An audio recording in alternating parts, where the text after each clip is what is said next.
అమ్మగూడెం అండి. మా అమ్మగారికి చాలా నీరసం పడిపోయిందండి.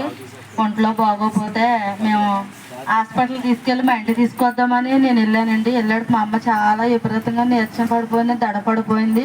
డాక్టర్ గారు ఉండేస్తారమ్మా హాస్పిటల్ అంటే ఉండేస్తామన్నామండి. 5 రోజులు ఉన్నాం మేము హాస్పిటల్లో. మా అమ్మ చాలా బలహీనతనంగా ఉంది, గుండు దూడుకొచ్చేస్తుంది అన్నదండి. తండ్రినైనా నీ చిత్తం ఏదైతే ఉందో అదే సహాయం చేయనత్తండి.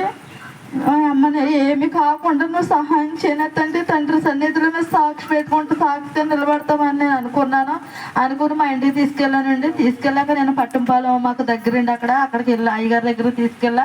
అయ్యగారే ప్రార్థన చేస్తే అన్నారు, అమ్మ పేగు బాత్రూమ్కి వెళ్ళి పేగు ఓపెన్ అయిపోయిందమ్మా, ఏమి కాదు నా సన్నిధికి వస్తుంది, నేను నిలబెట్టుకుంటానమ్మా అని అయ్యగారు మాట్లాడారు. మా అమ్మని దేవుడు అది రీట్గా చాలా నీరసంగా ఉండేదండి.